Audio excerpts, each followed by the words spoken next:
सलामी कश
भारतीय वायुसेना के 2 उन्नत हेलीकॉप्टर मार्क 3 पुष्प वर्षा के लिए उपस्थित होते हुए यहाँ ऐतिहासिक लाल किले की प्राचीर के ठीक सामने कुछ ही क्षणों में वो पहुंचेंगे और पुष्प वर्षा करेंगे। यहाँ उपस्थित जन समूह के ऊपर विंग कमांडर अंबर अग्रवाल और स्क्वाड्रन लीडर हिमांशु शर्मा इन 2 हेलीकॉप्टर्स में उपस्थित, जिन्होंने हिंडन एयरबेस से उड़ान भरी है। उपस्थित जनसमूह आह्लादित है, प्रसन्न है। माननीय प्रधानमंत्री महोदय श्री नरेंद्र मोदी स्वयं अभिवादन कर रहे हैं इन एयर वॉरियर्स का, इन जांबाजों का, जिन्होंने देश की वायुसेनाओं की रक्षा करने में कोई कसर नहीं छोड़ी है। और यहाँ स्वाधीनता दिवस समारोह को एक पुष्पित कलेवर प्रदान करते हुए the ceremonial red and gold flower petals being showered from the air warriors up in the sky.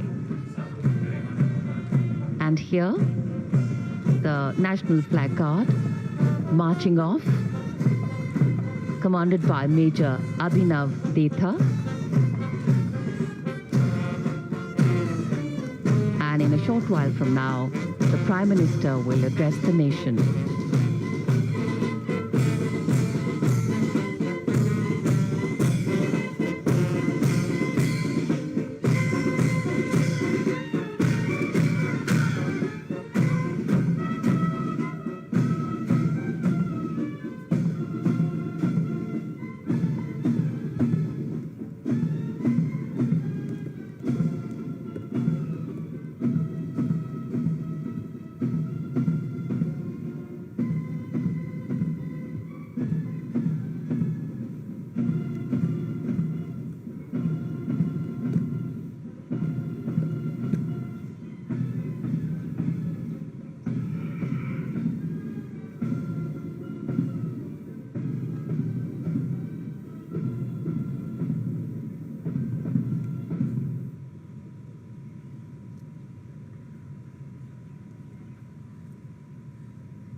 मेरे प्रिय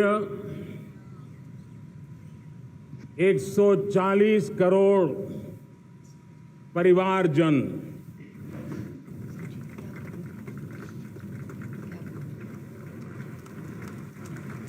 दुनिया का सबसे बड़ा लोकतंत्र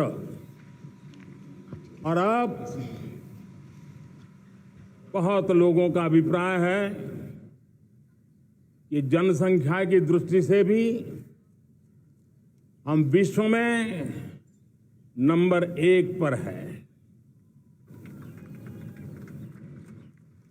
इतना बड़ा विशाल देश, 140 करोड़ देश, कि मेरे भाई बहन, मेरे परिवारजन आज आजादी का पर्व मना रहे हैं। मैं देश के कोटि कोटि जनों को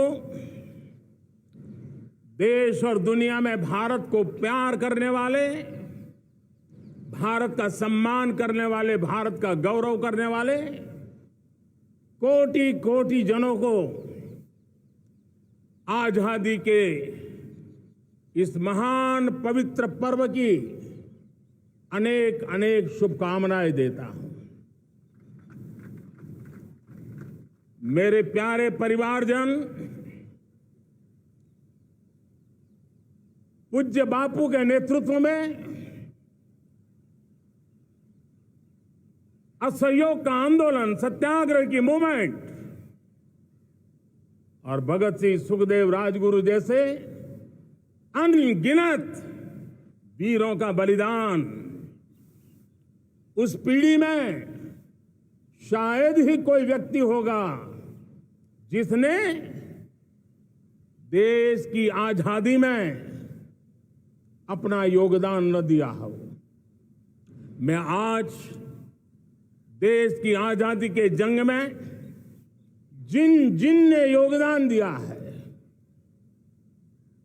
बलिदान दिए हैं, त्याग किया है, तपस्या की है, उन सबको आदरपूर्वक नमन करता हूं, उनका अभिनंदन करता हूं। आज 15 अगस्त महान क्रांतिकारी और अध्यात्म जीवन के ऋषितुल्य प्रणेता श्री अरबिंदो की 150वीं जयंती पूर्ण हो रही है। ये वर्ष स्वामी दयानंद सरस्वती के 150वीं जयंती का वर्ष है। ये वर्ष रानी दुर्गावती के 500वीं जन्मशती का बहुत ही पवित्र अवसर है, जो पूरा देश बड़े धामधूम से मनाने वाला है। ये वर्ष मीराबाई, भक्ति योग की सिरमौर मीराबाई के 525 वर्ष का भी ये पावन पर्व है। ये बार जो 26 जनवरी हम मनाएंगे वो हमारे गणतंत्र दिवस की 75वीं वर्षगांठ होगी। अनेक प्रकार से अनेक अवसर, अनेक संभावनाएं राष्ट्र निर्माण में जुटे रहने के लिए पल पल नई प्रेरणा, पल पल नई चेतना, पल पल सपने, पल पल संकल्प, शायद इससे बड़ा कोई अवसर नहीं हो सकता। मेरे प्यारे परिवारजन, इस बार प्राकृतिक आपदा ने देश के अनेक हिस्सों में अकल्पनीय संकट पैदा किए। जिन परिवारों ने इस संकट में सहन किया है, मैं उन सभी परिवारजनों के प्रति अपनी संवेदना प्रकट करता हूं और राज्य और केंद्र सरकार मिलकर के उन सभी संकटों से जल्दी से मुक्त होकर के फिर तेज गति से आगे बढ़ेंगे, ये मैं विश्वास दिलाता हूं। मेरे प्यारे परिवारजनों, पिछले कुछ सप्ताह नॉर्थ ईस्ट में, विशेषकर मणिपुर में और हिंदुस्तान के भी अन्य कुछ भागों में, लेकिन विशेषकर मणिपुर में जो हिंसा का दौर चला, कई लोगों को अपना जीवन खोना पड़ा, मां बेटियों के सम्मान के साथ खिलवाड़ हुआ। लेकिन कुछ दिनों से लगातार शांति की खबरें आ रही हैं। देश मणिपुर के लोगों के साथ है। देश मणिपुर के लोगों को पिछले कुछ दिनों से जो शांति बनाए रखी है, उस शांति के पर्व को आगे बढ़ाए और शांति से ही समाधान का रास्ता निकलेगा। और राज्य और केंद्र सरकार मिलकर के उन समस्याओं के समाधान के लिए भरपूर प्रयास कर रही है, करती रहेगी। मेरे प्यारे परिवारजनों, जब हम इतिहास की तरफ नजर करते हैं तो इतिहास में कुछ पल ऐसे आते हैं जो अपनी अमिट छाप छोड़ करके जाते हैं और उसका प्रभाव सदियों तक रहता है। और कभी कभी शुरुआत में वो बहुत छोटा लगता है, छोटी सी घटना लगती है, लेकिन वो अनेक समस्याओं की जड़ बन जाती है। हमें याद है 1000-1200 साल पहले इस देश पर आक्रमण हुआ। एक छोटे से राज्य के छोटे से राजा का पराजय हुआ, लेकिन तब पता तक नहीं था कि एक घटना भारत को 1000 साल की गुलामी में फंसा देगी। और हम गुलामी में जकड़ते गए, जो आया लूटता गया, जो जिसका मन चाहा हम पे आके सवार हो गया। कैसा विपरीत काल रहा होगा वो 1000 साल का। मेरे प्यारे परिवारजनों,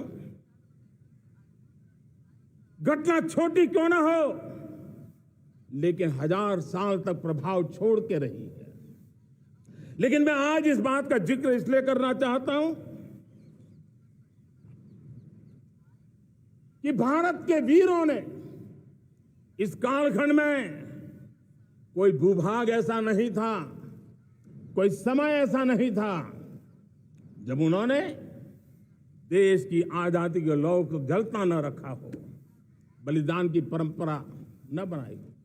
मां भारती बेड़ियों से मुक्त होने के लिए उठ खड़ी हुई थी, जंजीरों को झकझोर रही थी, और देश की नारी शक्ति, देश की युवा शक्ति, देश के किसान, देश के गांव के लोग, मजदूर, कोई हिंदुस्तानी ऐसा नहीं था जो आजादी के सपने को लेकर के जीता न हो। आजादी को पाने के लिए मर मिटने के लिए तैयार होने वालों की एक बड़ी फौज तैयार हो गई थी। जेलों में जवानी खपाने वाले अनेक महापुरुष हमारे देश की आजादी को, गुलामी की बेड़ियों को तोड़ने के लिए लगे हुए थे। मेरे प्यारे परिवारजनों,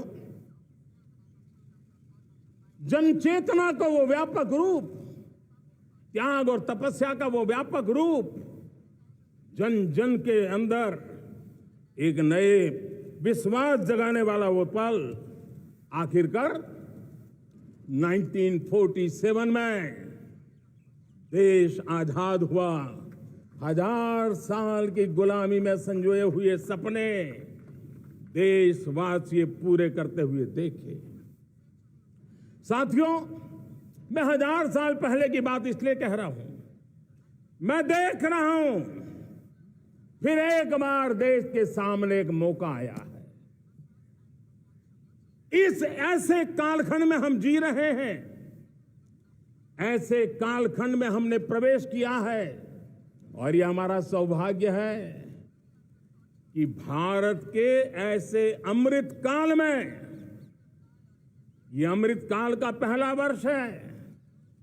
या तो हम जवानी में जी रहे हैं, या हम मां भारती की गोद में जन्म ले चुके हैं।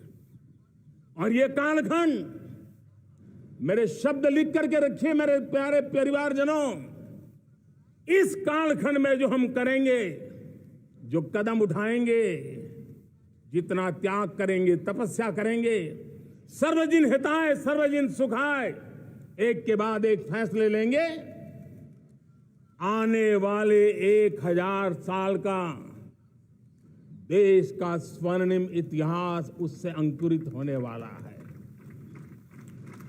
इस कालखंड में होने वाली घटनाएं आगामी 1000 साल के लिए इसका प्रभाव पैदा करने वाली है।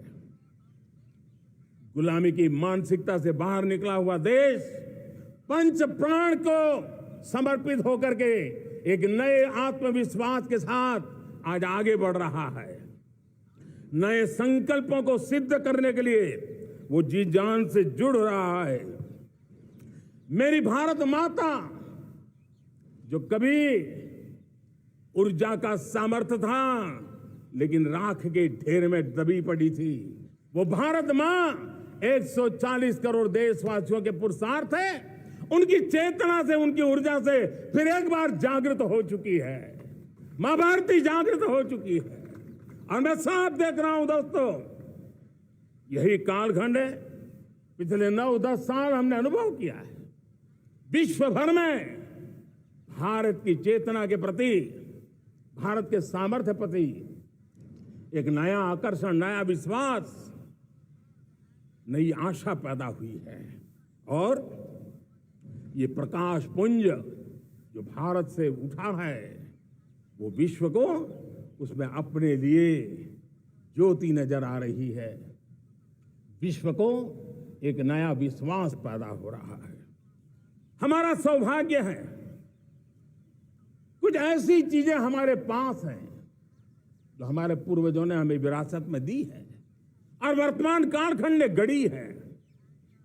आज हमारे पास डेमोग्राफी है, आज हमारे पास डेमोक्रेसी है, आज हमारे पास डाइवर्सिटी है।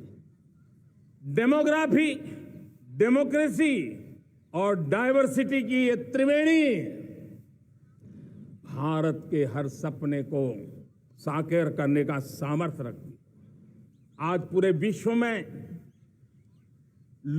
वहां देशों की उम्र ढल रही है, ढलाव पर है, तब भारत युवान की तरफ ऊर्जावान होकर के बढ़ रहा है। कितने बड़े गौरव का कालखंड है कि आज 30 साल की कम आयु की जनसंख्या दुनिया में सर्वाधिक कहीं है तो ये मेरे भारत मां की गोद में है, ये मेरे देश में है।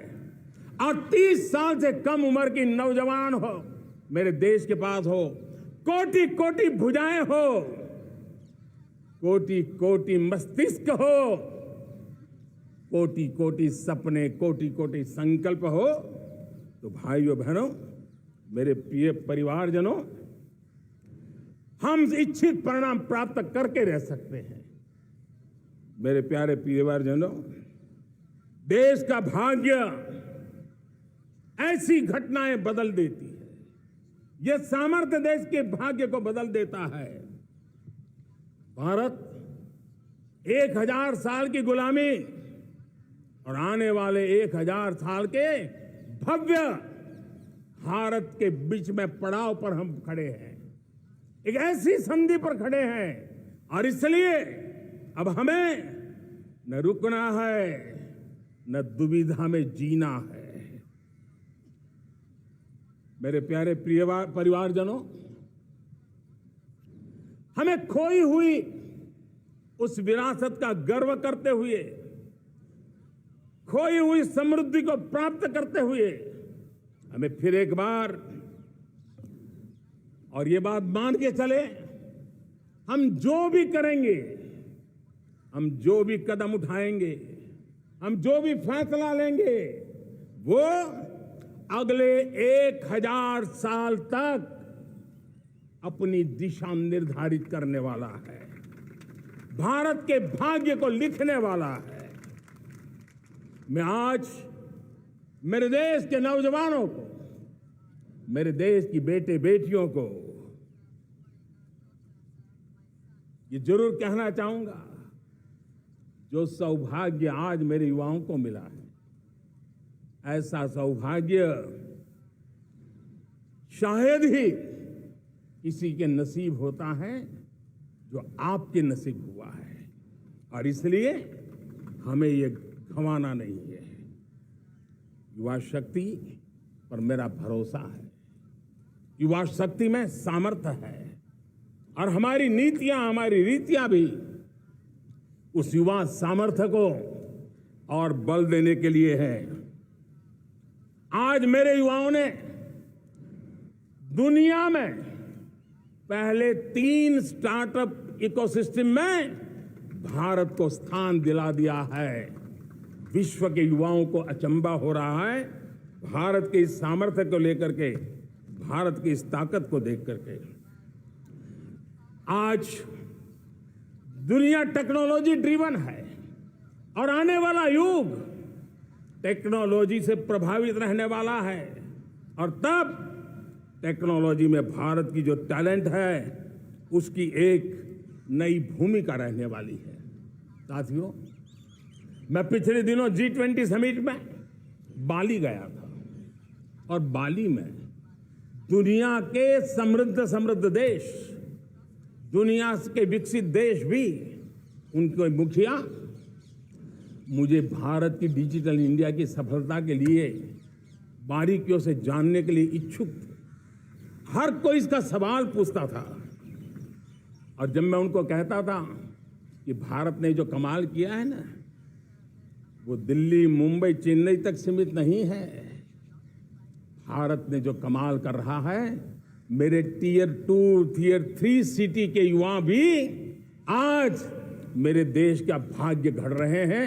छोटे छोटे स्थान के मेरे नौजवान, और मैं आज बड़े विश्वास से कहता हूं, देश का ये जो सामर्थ्य नया नजर आ रहा है, और इसलिए मैं कहता हूं हमारे छोटे शहर आकार और आबादी में छोटे हो सकते हैं। ये हमारे छोटे छोटे शहर, हमारे कस्बे आकार और आबादी में छोटे हो सकते हैं, लेकिन आशा और आकांक्षा, प्रयास और प्रभाव वो किसी से कम नहीं है। वो सामर्थ्य उनके अंदर है। नए ऐप्स, नए सॉल्यूशन, टेक्नोलॉजी, डिवाइस। अब खेलों की दुनिया देखिए, कौन बच्चे हैं? झुग्गी झोंपड़ी से निकले हुए बच्चे आज खेलों की दुनिया में पराक्रम दिखा रहे हैं। छोटे छोटे गांव के, छोटे छोटे कस्बे के नौजवान, हमारी बेटे बेटियां आज कमाल दिखा रही हैं। अब देखिए, मेरे देश की 100 जितनी स्कूल ऐसी हैं जहां के बच्चे सैटेलाइट बना करके सैटेलाइट छोड़ने की तैयारियां कर रही है। आज हजारों टिंकरिंग लैब नए वैज्ञानिकों का गर्भाधान कर रही है। आज हजारों टिंकरिंग लैब लाखों बच्चों को साइंस और टेक्नोलॉजी के राह पर आगे बढ़ने के लिए प्रेरणा दे रही है। मैं मेरे देश के नौजवानों को कहना चाहता हूं, अवसरों की कमी नहीं है। आप जितने अवसर चाहेंगे, ये देश आसमान से भी ज्यादा अवसर आपने देने का सामर्थ्य रखता है। मैं आज लाल किले की प्राचीर से मेरे देश की माताओं, बहनों, मेरे देश की बेटियों को हृदय से अभिनंदन करना चाहता हूं। देश आज जब पहुंचा है, अब विशेष शक्ति जुड़ रही है मेरी माताओं बहनों के सामर्थ्य की। आज देश प्रगति की राह पर चल पड़ा है, तो मैं मेरे किसान भाई बहनों का भी अभिनंदन करना चाहता हूं। ये आप ही का पुरुषार्थ है, ये आप ही का परिश्रम है कि देश आज कृषि क्षेत्र में आगे बढ़ रहा है। मैं मेरे मजदूरों का, मेरे श्रमिकों का, मेरे प्रिय परिवारजन, ऐसे कोटि कोटि श्रमिकों को आज मैं नमन करता हूं, उनका अभिनंदन कर रहा हूं। देश आज जो आधुनिकता की ओर बढ़ रहा है, विश्व की तुलना करने वाले सामर्थ्य के साथ नजर आ रहा है, उसके पीछे मेरे देश के मजदूरों का, मेरे देश के श्रमिकों का बहुत बड़ा योगदान है। आज समय कहता है कि लाल किले की प्राचीर से मैं उनका अभिनंदन करूं, उनका अभिवादन करूं। और ये मेरे परिवारजन, 140 करोड़ देशवासी, मेरे इन श्रमिकों का, रेहड़ी पटरी वालों का, फूल सब्जी बेचने वालों का हम सम्मान करते हैं।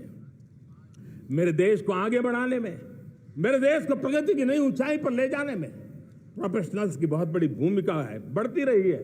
चाहे साइंटिस्ट हो, चाहे इंजीनियर्स हो, डॉक्टर्स हो, नर्सिस हो, शिक्षक हो, आचार्य हो, यूनिवर्सिटीज हो, गुरुकुल हो, हर कोई मां भारती का भविष्य उज्जवल बनाने के लिए अपनी पूरी ताकत से लगा हुआ है।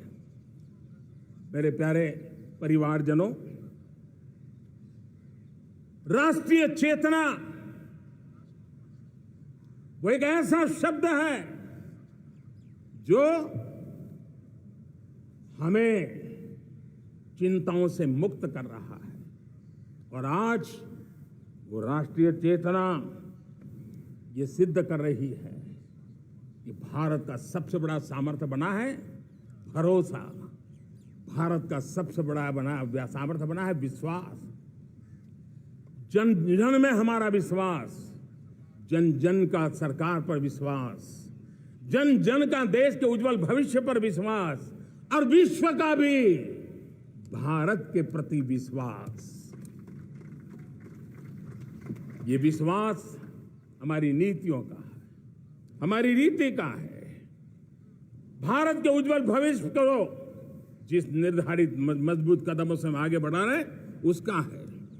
भाइयों बहनों, मेरे प्यारे परिवारजनों, ये बात निश्चित है कि भारत का सामर्थ्य और भारत की संभावनाएं विश्वास की नई बुलंदियों को पार करने वाली है। और ये विश्वास की नई बुलंदियां नए सामर्थ्यों को लेकर के चलनी चाह रही है। आज देश में G20 समिट के मेहमान नवाजी का भारत को अवसर मिला है। अब पिछले एक साल से हिंदुस्तान के हर कोने में जिस प्रकार से G20 के अनेक ऐसे आयोजन हुए, अनेक कार्यक्रम हुए हैं, उसने देश के सामान्य मानवी के सामर्थ्य को विश्व को परिचित करा दिया है। भारत की विविधता का परिचय कराया है। भारत की डायवर्सिटी को दुनिया अचंभे से देख रही है और उसके कारण भारत के तरफ आकर्षण बढ़ा है। भारत को जानने की, समझने की इच्छा जगी है। उसी प्रकार से आप देखिए एक्सपोर्ट, आज भारत का एक्सपोर्ट के तेजी से बढ़ रहा है। और मैं कहना चाहता हूं, दुनिया के एक्सपर्ट्स इन सारे मानदंडों के आधार पर कह रहे हैं कि अब भारत रुकने वाला नहीं है। दुनिया की कोई भी रेटिंग एजेंसी होगी वो भारत का गौरव कर रही है। कोरोना काल के बाद दुनिया एक नए सिरे से सोचने लगी। और मैं विश्वास से देख रहा हूं कि जिस प्रकार से द्वितीय महायुद्ध के बाद, द्वितीय विश्व युद्ध के बाद दुनिया ने एक नया वर्ल्ड ऑर्डर आकार लिया था, मैं साफ साफ देख रहा हूं कि कोरोना के बाद एक नया विश्व ऑर्डर, एक नया ग्लोबल ऑर्डर, एक नया जियोपॉलिटिकल इक्वेशन ये बहुत तेजी से आगे बढ़ रहा है। जियोपॉलिटिकल इक्वेशन की सारे व्याख्याएं बदल रही है, परिभाषाएं बदल रही है। और मेरे प्यारे परिवारजनों, आप गौरव करेंगे। बदलते हुए विश्व को शेप देने में आज मेरे 140 करोड़ देशवासियों आपका सामर्थ्य नजर आ रहा है। आप निर्णायक मोड़ पर खड़े हैं। और कोरोना काल में भारत ने जिस प्रकार से देश को आगे बढ़ाया, दुनिया ने हमारे सामर्थ्य को देखा है। जब दुनिया की सप्लाई चेन तहस नहस हो गई थी, बड़ी बड़ी अर्थव्यवस्थाओं पर दबाव था, उस समय भी हमने कहा था हमें विश्व का विकास देखना है तो मानव केंद्रीय होना चाहिए, मानवीय संवेदनाओं से भरा हुआ होना चाहिए, और तब जाकर के समस्याओं का सही समाधान निकालेंगे।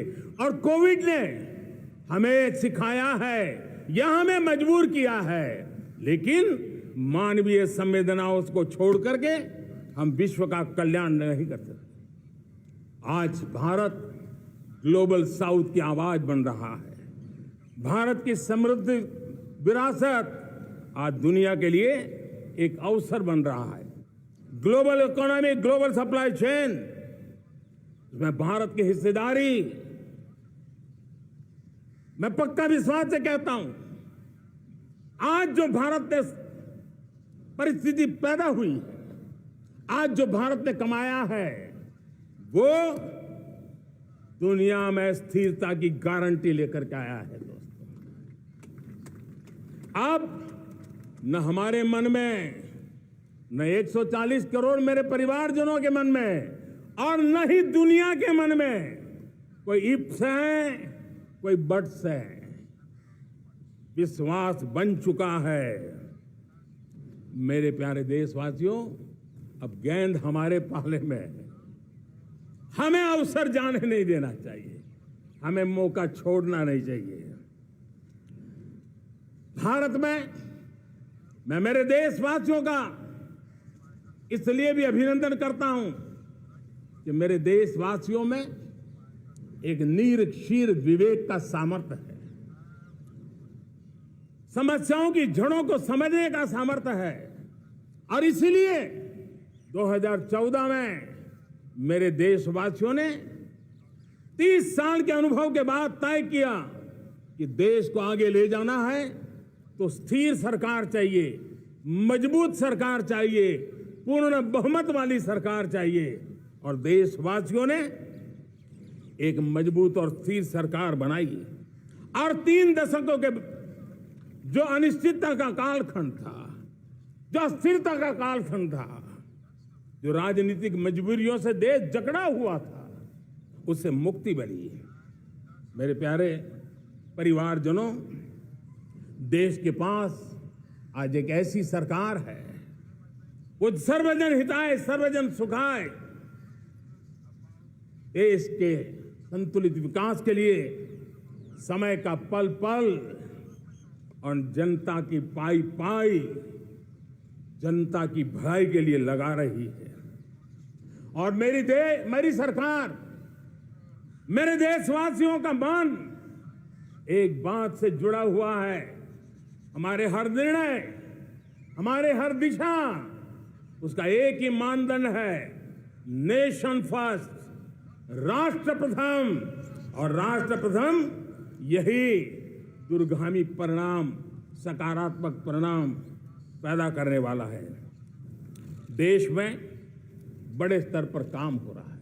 और लेकिन मैं कहना चाहूंगा, 2014 में आपने एक मजबूत सरकार बनाई।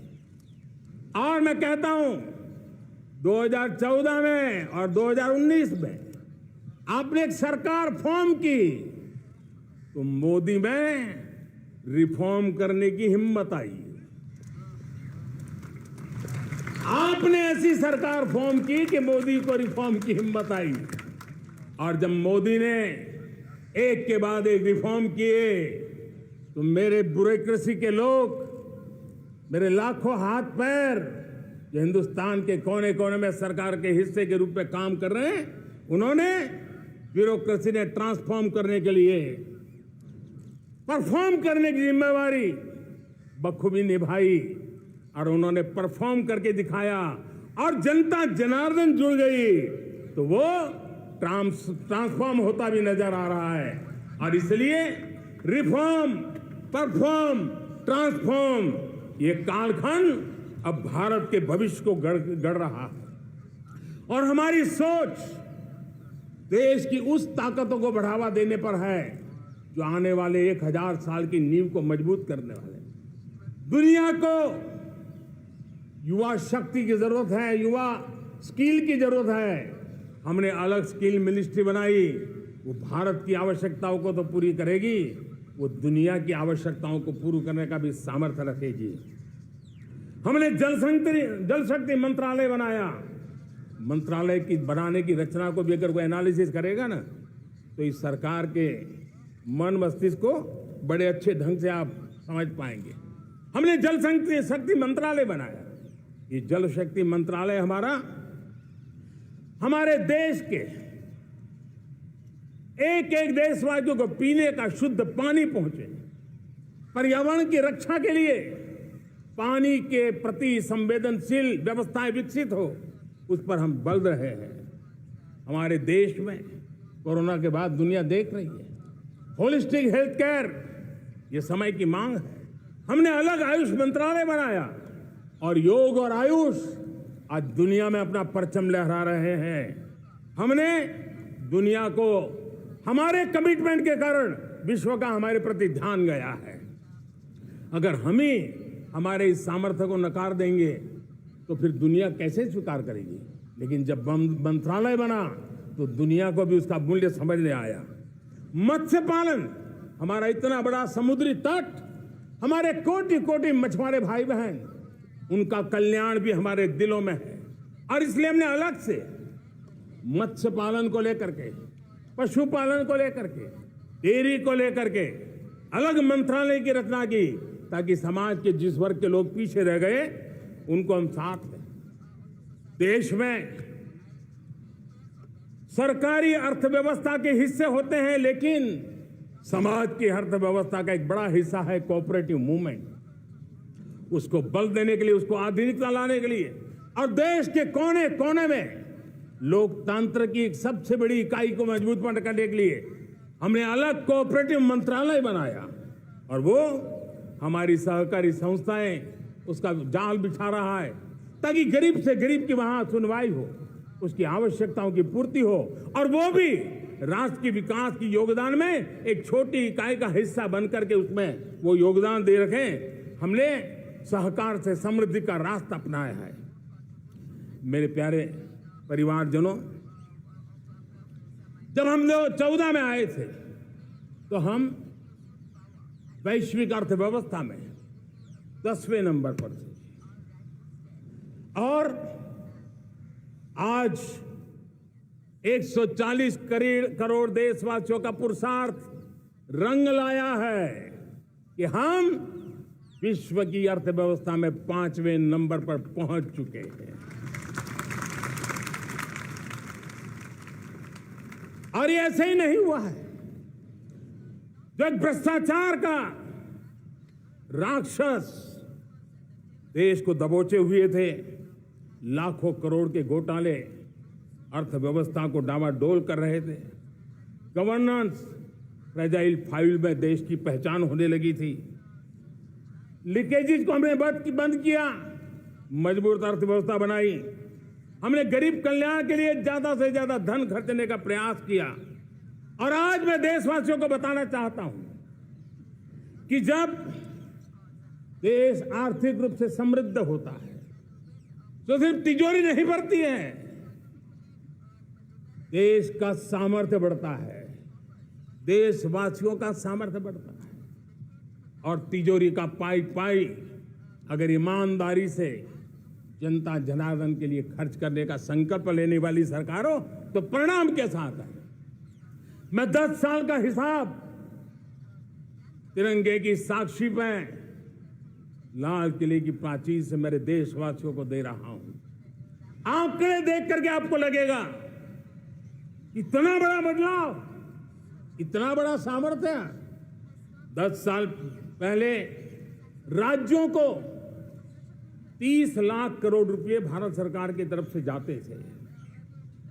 पिछले 9 साल में यह आंकड़ा 100 लाख करोड़ पर पहुंचा है। पहले स्थानीय निकाय के विकास के लिए भारत सरकार के खजाने से 70,000 करोड़ रुपया जाता था, आज वो 3 लाख करोड़ से भी ज्यादा जा रहा है। पहले गरीबों के घर बनाने के लिए 90,000 करोड़ रुपया खर्च होता था, आज वो 4 गुना होकर के 4 लाख करोड़ से भी ज्यादा खर्च गरीबों के घर बनाने के लिए हो रहा है। पहले गरीबों को यूरिया सस्ता मिले, जो यूरिया की बैग दुनिया के कुछ बाजारों में 3,000 में बिकती है, वो यूरिया की बैग मेरे किसानों को 300 में मिले। और इसलिए देश की सरकार 10 लाख करोड़ रुपया मेरे किसानों की यूरिया में सब्सिडी दे रहा है। मुद्रा योजना 20 लाख करोड़ रुपए, उससे भी ज्यादा मेरे देश के नौजवानों को स्वरोजगार के लिए, अपने व्यवसाय के लिए, अपने कारोबार के लिए दिए हैं। 8 करोड़ लोगों ने नया कारोबार शुरू किया है। और 8 करोड़ लोगों ने कारोबार शुरू किया है तो नहीं, हर कारोबारी ने एक या दो लोगों को रोजगार दिया है। 8 से 10 करोड़ नए लोगों को रोजगार देने का सामर्थ्य ये मुद्रा योजना से लाभ लेने वाले 8 करोड़ नागरिकों का रहा है।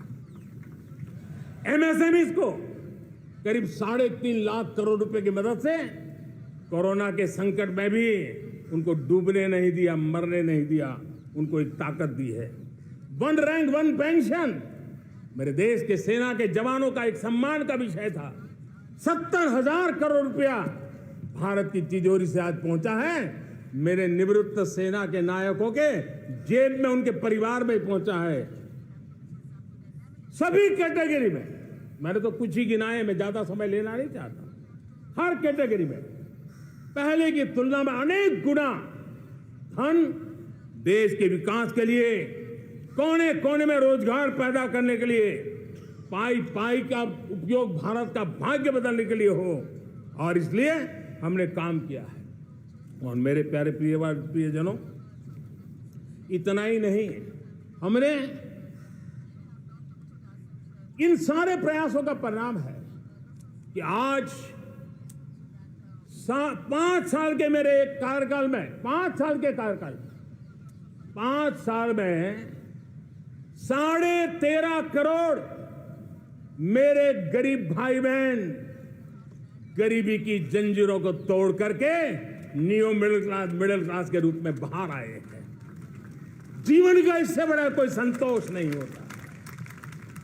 मेरे प्यारे प्रिय परिवारजनों, और जब 13.5 करोड़ लोग गरीबी की इस मुसीबतों से बाहर निकलते हैं, तो कैसी कैसी योजनाएं उनको मदद दी है।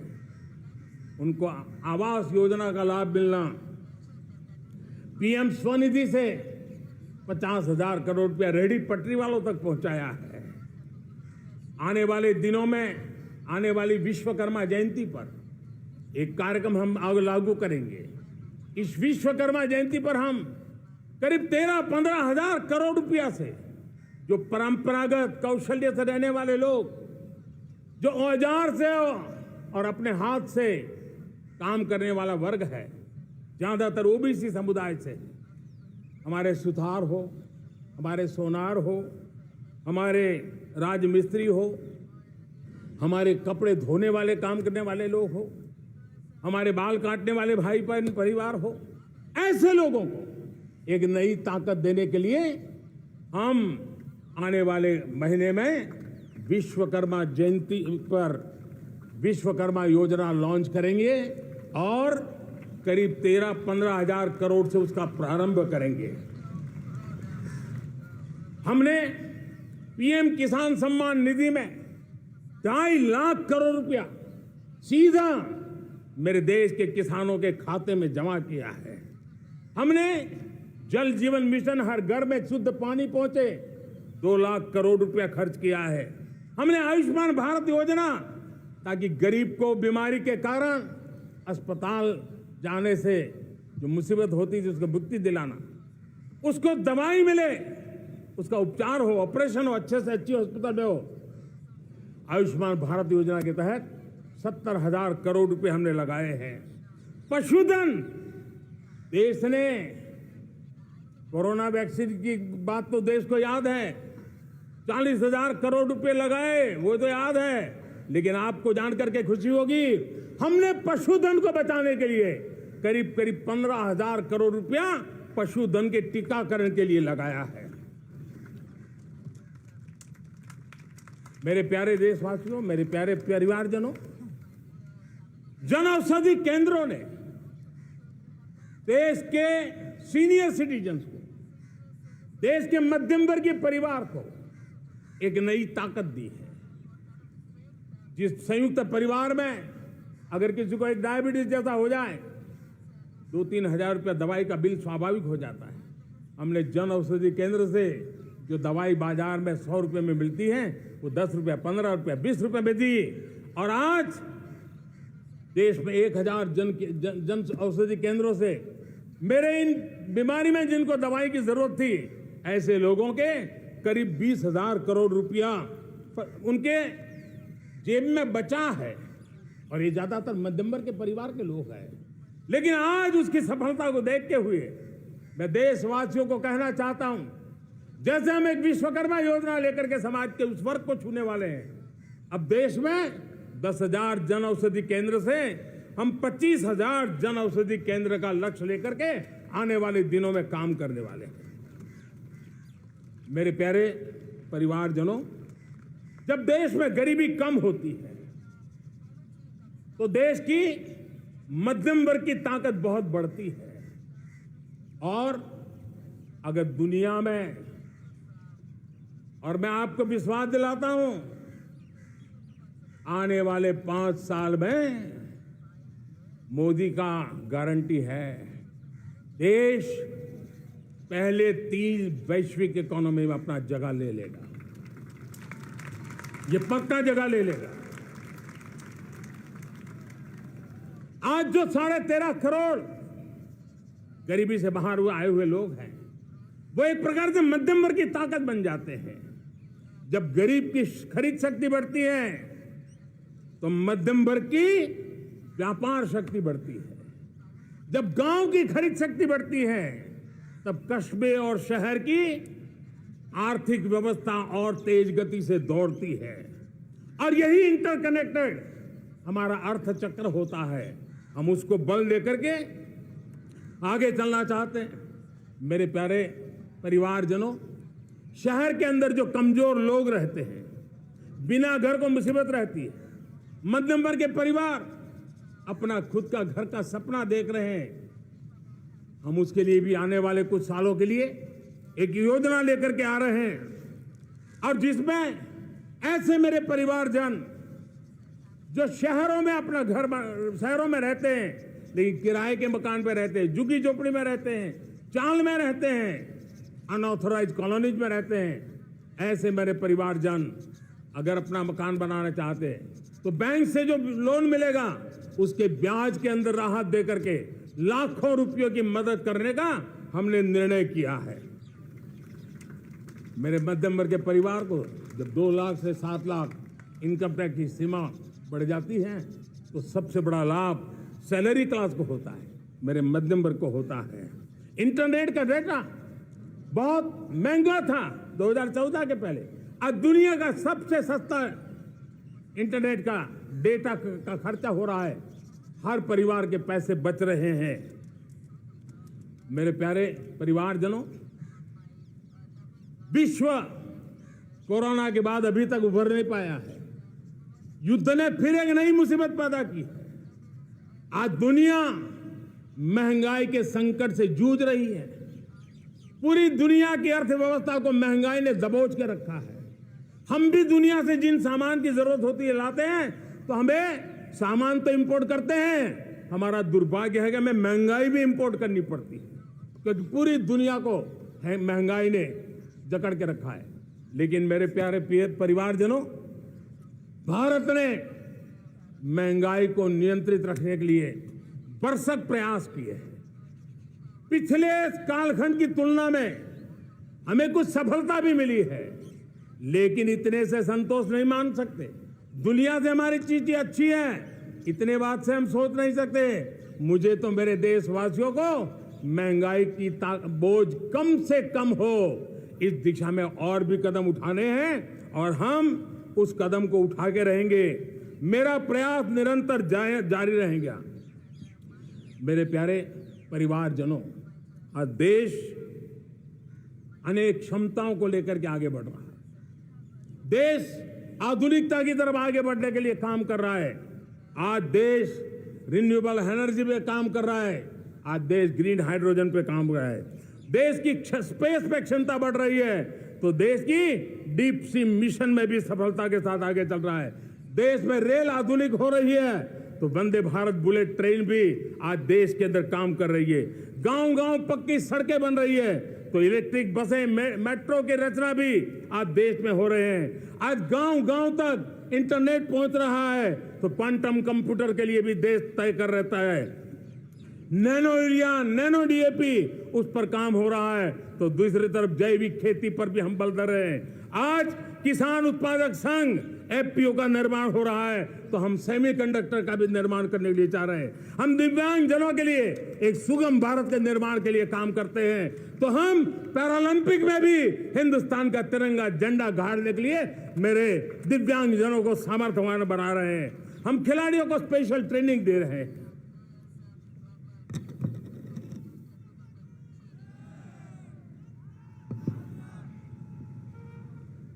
आज भारत पुरानी सोच, पुराने ढर्रे को छोड़ करके लक्ष्यों को तय करके लक्ष्यों को प्राप्त करने की दिशा से चल रहा है।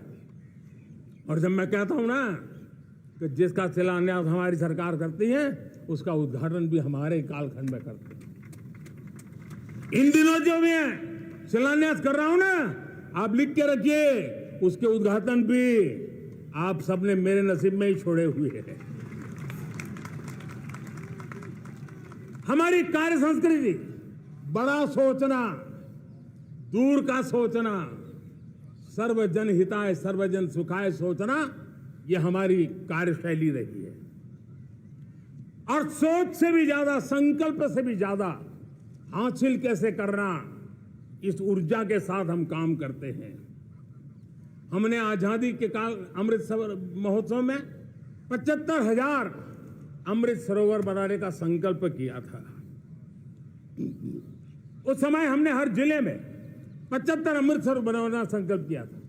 करीब 50-55 हजार अमृत सरोवर की कल्पना की थी, लेकिन आज करीब 75,000 अमृत सरोवर का काम निर्माण हो रहा है।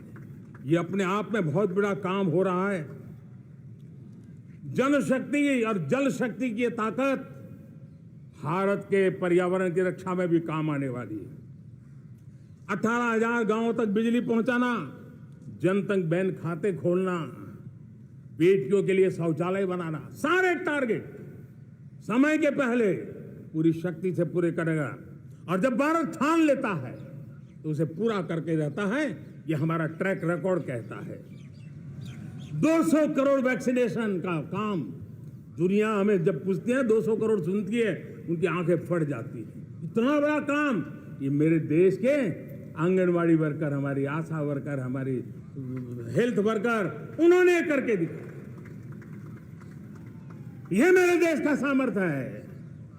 5G को रोल आउट किया, दुनिया में सबसे तेज गति से 5G रोल आउट करने वाला मेरा देश है। 700 से अधिक जिलों तक हम पहुंच चुके हैं और अब 6G की भी तैयारी कर रहे हैं। हमने टास्क फोर्स बना दिया है। रिन्यूएबल एनर्जी, हम टारगेट से पहले चले हैं। हमने रिन्यूएबल एनर्जी 2030 का जो टारगेट तय किया था, 21-22 में इसको पूरा कर दिया। हमने इथेनॉल में 20% ब्लेंडिंग की बात कही थी, वो भी हमने समय से 5 साल पहले पूरा कर दिया। हमने $500 बिलियन के एक्सपोर्ट की बात की थी, वो भी समय के पहले $500 बिलियन से ज्यादा कर दिया। हमने तय किया, जो हमारे देश में 25 साल से चर्चा हो रही थी कि देश में नई संसद बने, पार्लियामेंट का कोई सत्र ऐसा नहीं था नई संसद के। ये मोदी है, समय के पहले नई संसद बना करके रख दिया। मेरे प्यारे भाई बहनों, ये काम करने वाली सरकार है, निर्धारित लक्ष्यों को पार करने वाली सरकार है। ये नया भारत है, ये आत्मविश्वास से भरा हुआ भारत है। ये संकल्पों को चरितार्थ करने के लिए जी जान से जुटा हुआ भारत है। और इसलिए ये भारत न रुकता है, ये भारत न थकता है, ये भारत न हाँफता है और न ही ये भारत हारता है। और इसलिए मेरे प्यारे परिवारजनों, आर्थिक शक्ति बढ़ी है तो हमारी सामरिक शक्ति को भी एक नई ताकत मिली है। हमारी सीमाएं पहले से अधिक सुरक्षित हुई है और मेरे सीमा पर बैठे हुए मेरे जवान जो देश की सीमाओं की रक्षा कर रहे हैं और मेरे देश की आंतरिक सुरक्षा के संभालने वाले यूनिफॉर्म फोर्सेस, मैं आजादी के इस पावन पर्व पर उनको भी अनेक अनेक बधाई देते हुए मेरी बात को आगे बढ़ाता हूं। सेना का अधिकरण हो, हमारी सेना युवा बने, हमारी सेना बैटल के लिए रेडी, युद्ध योग्य बने, इसलिए निरंतर रिफॉर्म का काम आज हमारी सेना में हो रहा है। मेरे प्यारे परिवारजनों, आए दिन हम लोग सुना करते थे, यहां बम धमाका हुआ, वहां बम धमाका हुआ, हर जगह पे लिखा हुआ रहता था कि इस बैग को मत छूना, अनाउंसमेंट होते रहते थे। आज देश सुरक्षा की अनुभूति कर रहा है, और जब सुरक्षा होती है, शांति होती है, तो प्रगति के नए अरमान हम पूरे कर सकते हैं। उसको लिए सीरियल बम धमाके का जमाना बीती हुई बात हो गई है। निर्दोषों के जो मौत होते थे तो बीते हुए कल की बात हो गई है। आज देश में आतंकी हमलों में भारी कमी आई है। नक्सल प्रभावित क्षेत्रों में भी बहुत बड़ा बदलाव आया है, बहुत बड़ा परिवर्तन का एक वातावरण बना है। मेरे प्यारे परिवारजनों, प्रगति की हर चीज में, लेकिन जब 2047 हम एक विकसित भारत का सपना लेकर के चल रहे हैं तब, और वो सपना नहीं, 140 करोड़ देशवासियों का संकल्प है, और उस संकल्प को सिद्ध करने के लिए परिश्रम की पराकाष्ठा भी है। और उसकी सबसे बड़ी ताकत होती है वो राष्ट्रीय चरित्र होता है। दुनिया में जिन जिन देशों ने प्रगति की है, दुनिया में जो जो देश संकटों से वो पार करके निकले हैं, उसमें हर चीज के साथ साथ एक महत्वपूर्ण कैटलिक एजेंट रहा है, वो राष्ट्रीय चरित्र रहा है। और हमें राष्ट्रीय चरित्र के लिए और बल देते हुए हमें आगे बढ़ना होगा। हमारा देश, हमारा राष्ट्रीय चरित्र ओजस्वी हो, तेजस्वी हो, पुरुषार्थी हो, पराक्रमी हो, प्रखर हो, ये हम सबका सामूहिक दायित्व है। और आने वाले 25 साल हम एक ही मंत्र को लेकर चले, ये हमारे राष्ट्रीय चरित्र के सिरमौर होना चाहिए, एकता का संदेश। भारत की एकता को जीना, भारत की एकता को आंच आए, न ऐसी मेरी भाषा होगी, न ऐसा मेरा कोई कदम होगा। हर पल देश को जोड़ने का प्रयास मेरी तरफ से भी होता रहेगा। भारत की एकता हमें सामर्थ्य देती है। उत्तर हो, दक्षिण हो, पूर्व हो, पश्चिम हो, गांव हो, शहर हो, पुरुष हो, नारी हो, हम सब ने एकता के भाव के साथ और विविधता भरे देश में एकता का सामर्थ्य होता है। और दूसरी महत्व की बात मैं देख रहा हूं, अगर 2047 में हमें हमारे देश को विकसित भारत के रूप में देखना है, तो हमें श्रेष्ठ भारत के मंत्र को जीना होगा, हमें चरितार्थ करना होगा। अब हमारे प्रोडक्शन में, मैंने 2014 में कहा था जीरो डिफेक्ट, जीरो इफेक्ट। दुनिया के किसी भी टेबल पर मेक इन इंडिया चीज हो तो दुनिया को विश्वास होना चाहिए, इससे बेहतर दुनिया में कुछ नहीं हो सकता है। ये अल्टीमेट होगा। हमारी हर चीज, हमारी सर्विसेज होगी तो श्रेष्ठ होगी, हमारे शब्द की ताकत होगी तो श्रेष्ठ होगी, हमारी संस्थाएं होगी तो श्रेष्ठ होगी, हमारी निर्णय प्रक्रियाएं होगी तो श्रेष्ठ होगी। ये श्रेष्ठता का भाव लेकर के हमें चलना होगा। तीसरी बात है, देश में आगे बढ़ाने के लिए एक अतिरिक्त शक्ति का सामर्थ्य भारत को आगे ले जाने वाला है, और वो है विमेन लेड डेवलपमेंट। आज भारत गर्व से कह सकता है कि दुनिया में नागरिक उड्डयन में अगर किसी एक देश में सबसे ज्यादा विमेन पायलट हैं तो मेरे देश में है। आज चंद्रयान की गति हो, मून मिशन की बात हो, मेरी विमेन साइंटिस्ट उसका नेतृत्व कर रहे हैं। आज विमेन सेल्फ हेल्प ग्रुप हो, मेरी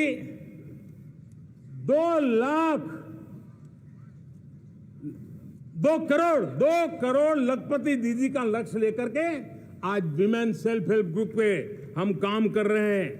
हम हमारी नारी शक्ति के सामर्थ्य को बढ़ावा देते हुए विमेन लेड डेवलपमेंट के, और जब G20 में मैंने विमेन लेड डेवलपमेंट के विषय को आगे बढ़ाया है तो पूरा G20 समूह इसके महत्व को स्वीकार कर रहा है, और उसके महत्व को स्वीकार कर करके वो उसको बहुत बल दे रहे हैं। उसी प्रकार से भारत विविधताओं से भरा देश है। असंतुलित विकास के हम शिकार रहे हैं। मेरा पराया का के कारण हमारे देश के कुछ हिस्से उसके शिकार रहे हैं। अब हमें रीजनल एस्पिरेशंस को, संतुलित विकास को बल देना है और रीजनल एस्पिरेशंस को लेकर के उस भावना को हमें सम्मान देते हुए, जैसे हमारी भारत मां का कोई, हमारा शरीर का कोई अंग अगर अविकसित रहे तो हमारा शरीर विकसित नहीं माना जाएगा। हमारा शरीर का कोई अंग दुर्बल रहे तो हमारा शरीर स्वस्थ नहीं माना जाएगा। वैसे ही मेरी भारत माता, उसका कोई एक भूभाग भी, समाज का कोई तबका भी अगर दुर्बल रहे तो मेरी भारत माता समर्थ है, स्वस्थ है, ऐसा बैठ कर हम नहीं बैठ सकते। और इसलिए रीजनल एस्पिरेशंस को हमने एड्रेस करने की आवश्यकता है और इसलिए हम समाज का सर्वांगीण विकास हो, सर्वस्पर्शी विकास हो, भूभाग के हर क्षेत्र को उसकी अपनी ताकत को खिलने का अवसर मिले, उस दिशा में आगे बढ़ना चाहते हैं। मेरे प्यारे परिवारजनों, भारत एक मदर ऑफ डेमोक्रेसी है। भारत मॉडल ऑफ डाइवर्सिटी भी है। भाषाएं अनेक हैं, बोलियां अनेक हैं, परिधान अनेक हैं, विविधताएं बहुत है। हमने उन सारे लोगों को, सारों को आधार पर आगे बढ़ना है। मेरे प्यारे परिवारजनों, देश के जब मैं एकता की बात करता हूं, तब अगर घटना मणिपुर में होती है तो पीड़ा महाराष्ट्र में होती है। अगर बाढ़ आसाम में आती है तो बेचैन केरला हो जाता है। हिंदुस्तान के किसी भी हिस्से में कुछ भी हो, हम एक अंगांगी भाव की अनुभूति करते हैं। मेरे देश की बेटियों पर जुल्म न हो, यह हमारा सामाजिक भी दायित्व है, यह हमारा पारिवारिक दायित्व भी है और ये देश के नाते हम सबका दायित्व है। आज जब अफगानिस्तान से गुरु ग्रंथ साहब के स्वरूप को लाते हैं तो पूरा देश गौरव की अनुभूति करता है। जब आज दुनिया के किसी देश में कोविड के काल में मेरा कोई सिख भाई लंगर लगाता है, भूखों को खिलाता है और दुनिया में वाहवाही होती है, तो हिंदुस्तान का सीना चौड़ा हो जाता है।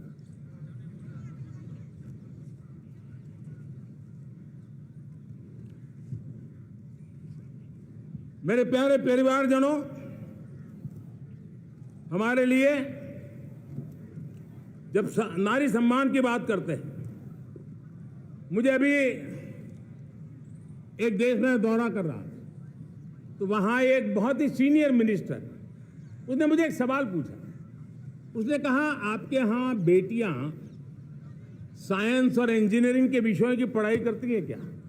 उसमें क्या था? मैंने उनको कहा, आज मेरे देश में लड़कों से ज्यादा बेटियां आज स्टेम यानी साइंस, टेक्नोलॉजी, इंजीनियरिंग और मैथ्स, अधिकतम भाग मेरी बेटियां ले रही है। तो उनके लिए अचरज था। ये सामर्थ्य आज हमारे देश का देख रहा है। मेरे प्यारे परिवारजनों, आज 10 करोड़ महिलाएं विमेन सेल्फ हेल्प में जुड़ी हुई है और विमेन सेल्फ हेल्प ग्रुप के साथ आप गांव में जाएंगे तो आपको बैंक वाली दीदी मिलेगी, आपको आंगनवाड़ी वाली दीदी मिलेगी, आपको दवाई देने वाली दीदी मिलेगी। और अब मेरा सपना है 2 करोड़ लखपति दीदी बनाने का, गांव में 2 करोड़ लखपति दीदी। और इसके लिए एक नया अभिगम भेजा। साइंस और टेक्नोलॉजी, हमारे गांव की महिलाओं का भी सामर्थ्य देखता हूं मैं, और इसलिए हम एक नई योजना सोच रहे हैं कि हमारे एग्रीकल्चर सेक्टर में टेक्नोलॉजी आए, एग्री टेक को बल मिले।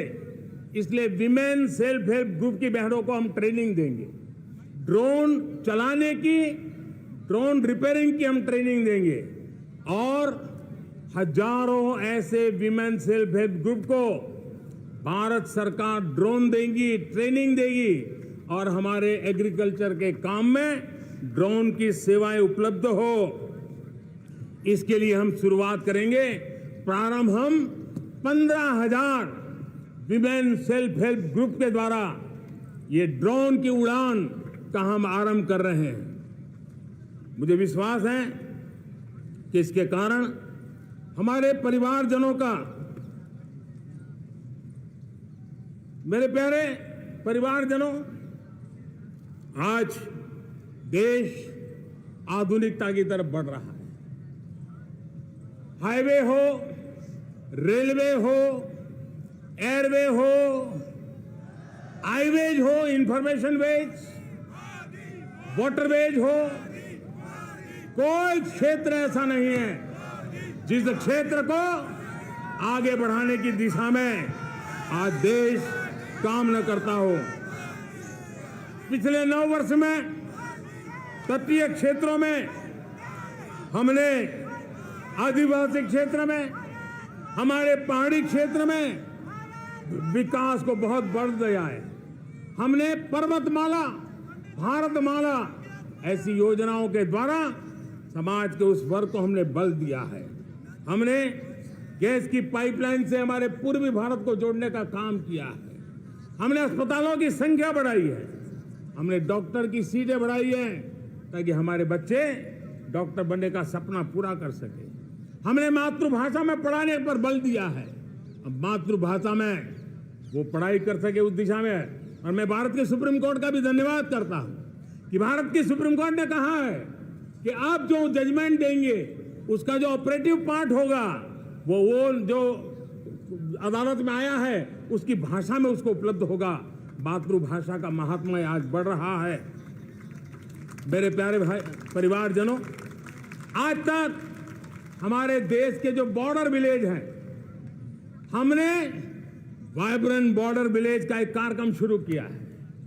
और वाइब्रेंट बॉर्डर विलेज अब तक इसके लिए कहा जाता था देश के आखिरी गांव। हमने उस पूरी सोच को बदला है। वो देश का आखिरी गांव नहीं है।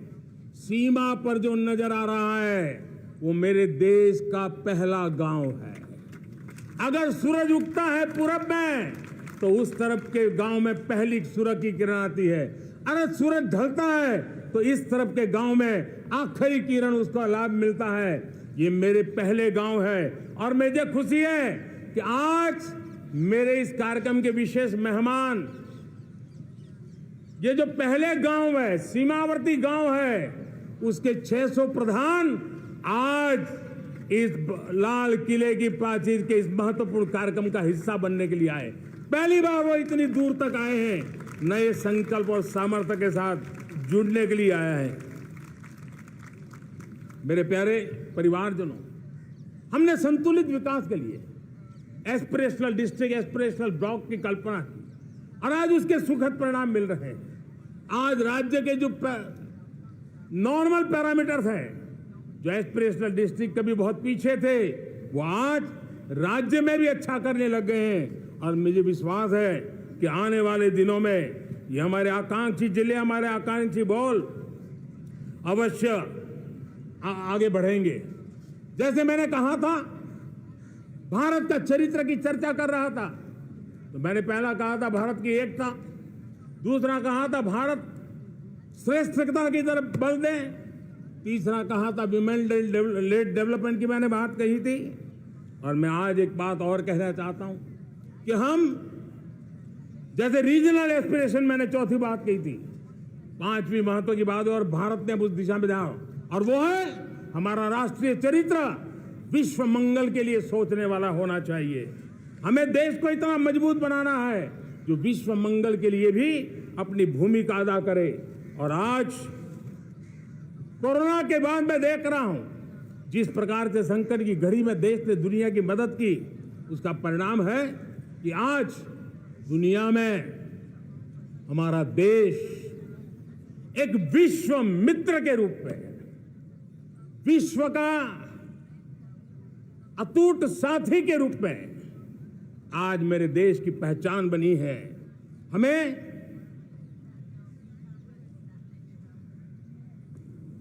जब विश्व मंगल की बात करते हैं तब भारत का मूलभूत विचार है, उस विचार को हम आगे बढ़ाने लोग हैं।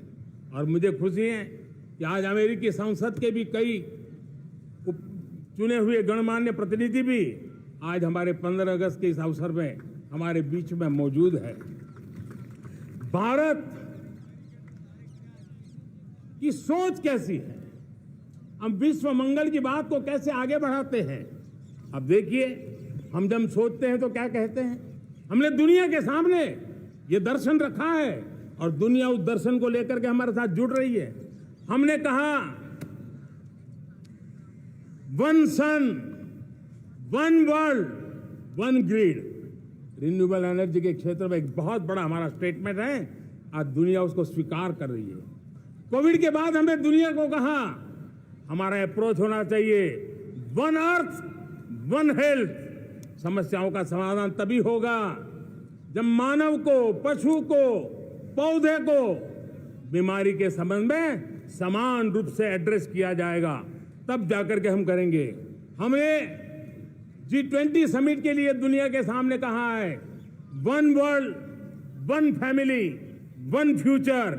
इस सोच को लेकर के चल रहे हैं। हमने क्लाइमेट को लेकर के दुनिया जो संकट से जूझ रही है, हमने रास्ता दिखाया है, लाइफ मिशन लॉन्च किया है, लाइफस्टाइल फॉर एनवायरनमेंट। हमने दुनिया के सामने इंटरनेशनल सोलर अलायंस बनाया और आज दुनिया के कई देश इंटरनेशनल सोलर अलायंस का हिस्सा बन रहे हैं। हमने बायोडायवर्सिटी का महत्व देखते हुए बिग कैट अलायंस की व्यवस्था को हमने आगे बढ़ाया है। हमने प्राकृतिक आपदा के कारण, ग्लोबल वार्मिंग के कारण इंफ्रास्ट्रक्चर का जो नुकसान होता है, उसके लिए दूरगामी व्यवस्थाओं की जरूरत है और इसलिए coalition for disaster resilient infrastructure CDRI एक समाधान के रूप में दुनिया को दिया है। विश्व आज समुद्रों को संघर्ष का केंद्र बना रहा है, तब हमने दुनिया को सागर का प्लेटफॉर्म दिया है जो वैश्विक समुद्री शांति की गारंटी बन सकता है। हमने पारंपरिक चिकित्सा पद्धतियों को बल देते हुए WHO का एक ग्लोबल लेवल का सेंटर हिंदुस्तान में बनाने की दिशा में काम किया है। हमने योग और आयुष के द्वारा विश्व कल्याण और विश्व के स्वस्थता की दिशा में काम किया है और आज भारत विश्व मंगल की मजबूत नींव डाल रहा है। इस मजबूत नींव को आगे बढ़ाना हम सबका काम है, हम सबकी जिम्मेवारी है। मेरे प्यारे परिवारजनों, सपने अनेक है, संकल्प साफ है, नीतियां स्पष्ट है, नियत के सामने कोई सवाल या निशान नहीं है, लेकिन कुछ सच्चाइयों को हमें स्वीकार करना पड़ेगा और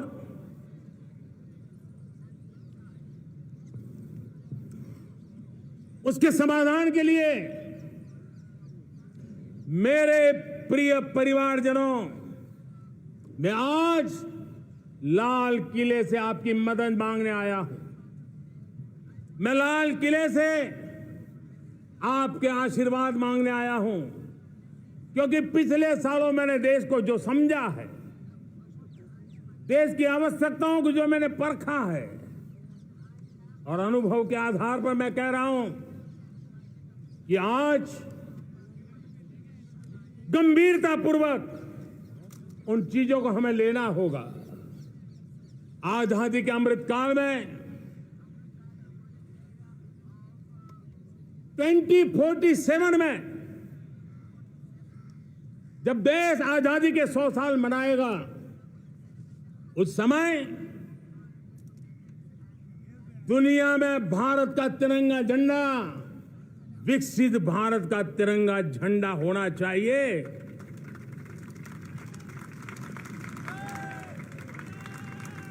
रत्ती भर भी हमें रुकना नहीं है, पीछे नहीं हटना है और इसके लिए शुचिता, पारदर्शिता और निष्पक्षता, ये पहली मजबूती की जरूरत है। हमें उस मजबूती को जितना ज्यादा खाद पानी दे सकते हैं, संस्थाओं के माध्यम से दे सकते हैं, नागरिक के नाते दे सकते हैं, परिवार के नाते दे सकते हैं, ये हमारा सामूहिक दायित्व होना चाहिए।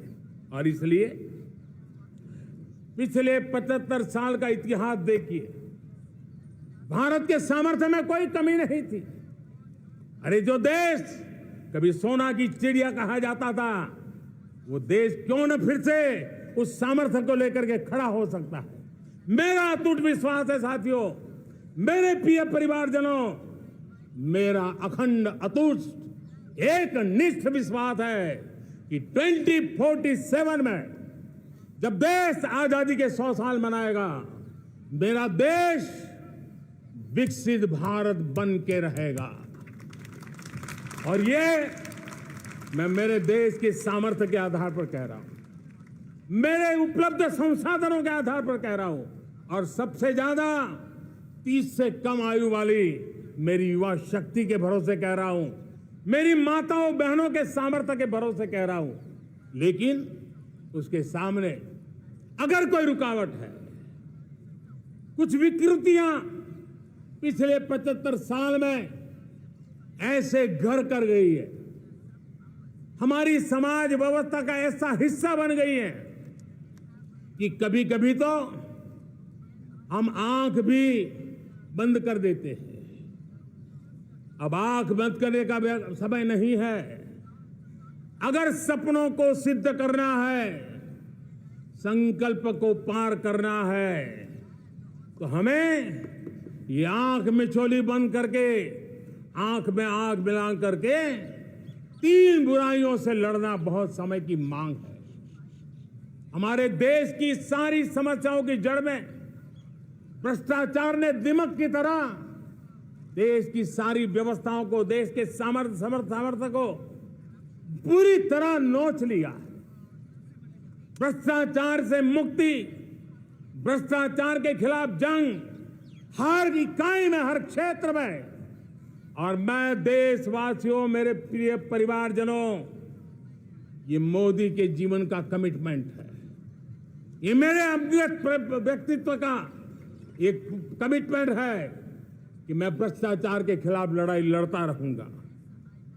दूसरा, हमारे देश को नोच लिया है परिवारवाद ने। इस परिवारवाद ने देश को जिस प्रकार से जकड़ के रखा है, उसने देश के लोगों का हक छीना है।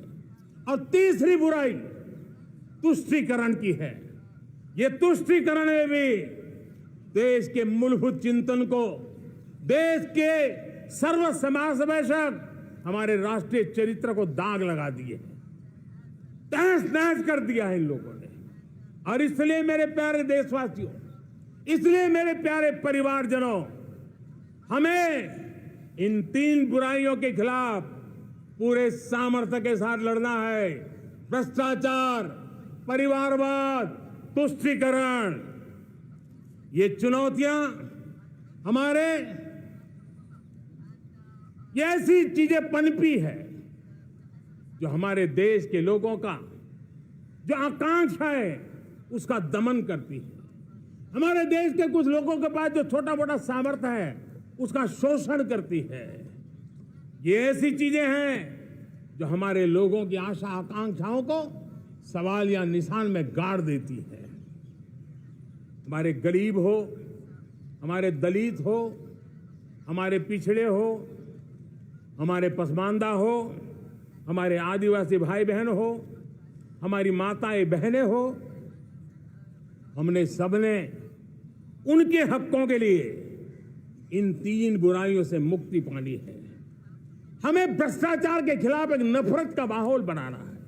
जैसे गंदगी हमें नफरत पैदा करते हैं ना मन में, गंदगी पसंद नहीं है, ये सार्वजनिक जीवन की इससे बड़ी कोई गंदगी नहीं हो सकती।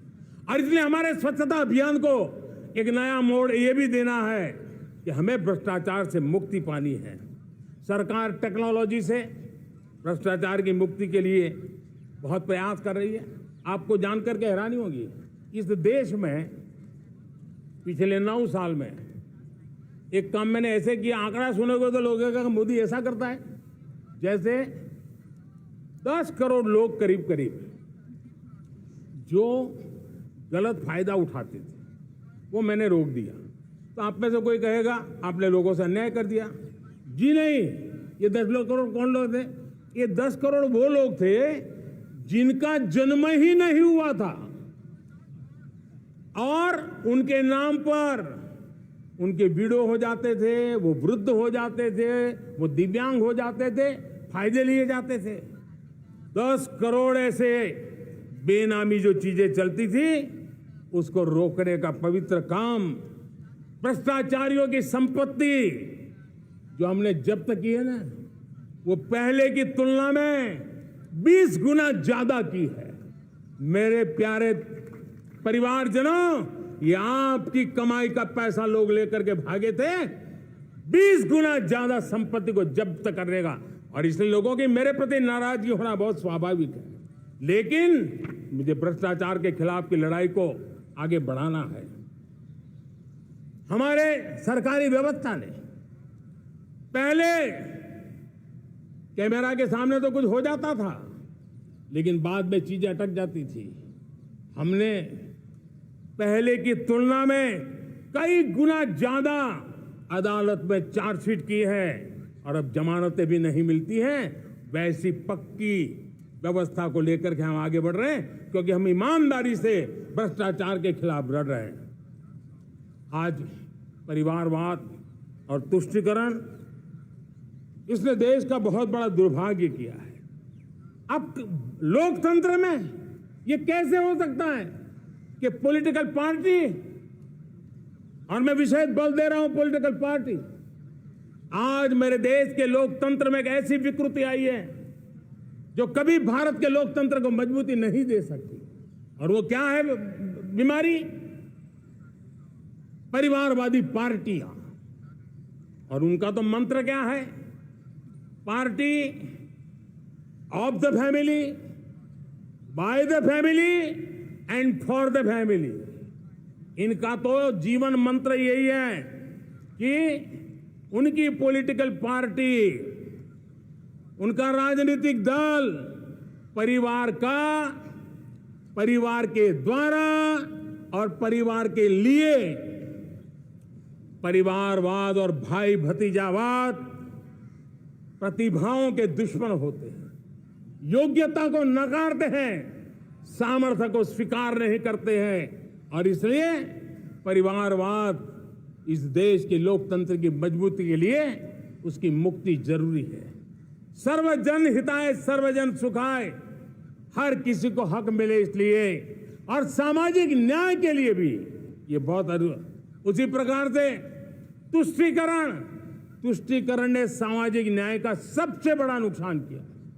अगर सामाजिक न्याय को तबाह किसने किया है तो ये तुष्टीकरण की सोच, तुष्टीकरण की राजनीति, तुष्टीकरण का सरकारी योजनाओं का तरीका, इसने सामाजिक न्याय को मौत के घाट उतार दिया है। और इसलिए हमें तुष्टीकरण, भ्रष्टाचार, ये विकास का सबसे बड़ा दुश्मन है। अगर देश विकास चाहता है, देश 2047 विकसित भारत का सपना का साकार करना चाहता है, तो हमारे लिए आवश्यक है कि हम किसी भी हालत में देश में भ्रष्टाचार को सहन नहीं करेंगे। इस मूड को लेकर के चलना चाहिए। मेरे प्यारे परिवारजनों, हम सबका एक बहुत बड़ा महत्वपूर्ण दायित्व है। आपने जिस प्रकार से जिंदगी जी है, हमारे आने वाली पीढ़ी को ऐसी जिंदगी जीने के लिए मजबूर करना, यह हमारा गुनाह है। यह हमारा दायित्व है कि हमारे आने वाली पीढ़ी को हम ऐसा समृद्ध देश दें, ऐसा संतुलित देश दें, ऐसा सामाजिक न्याय की धरोहर वाला देश दें, ताकि छोटी छोटी चीजों को पाने के लिए उन्हें कभी भी संघर्ष न करना पड़े। हम सभी का कर्तव्य, हर नागरिक का कर्तव्य है, और ये अमृत काल कर्तव्य काल है। हम कर्तव्य से पीछे नहीं उठ सकते। हमें वो भारत बनाना है जो पूज्य बापू के सपनों का था।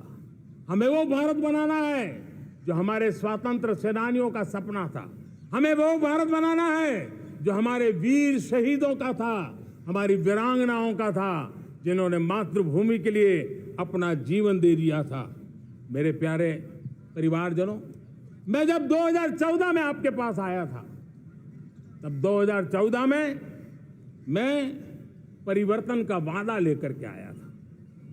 2014 में मैंने आपको वादा किया था मैं परिवर्तन लाऊंगा, और 140 करोड़ मेरे परिवारजन, आपने मुझ पे भरोसा किया और मैंने विश्वास पूरा करने की कोशिश की। रिफॉर्म, परफॉर्म, ट्रांसफॉर्म, वो 5 साल जो वादा था वो विश्वास में बदल गया, क्योंकि मैंने परिवर्तन का वादा किया था। रिफॉर्म, परफॉर्म, ट्रांसफॉर्म के द्वारा मैंने इस वादे को विश्वास में बदल दिया।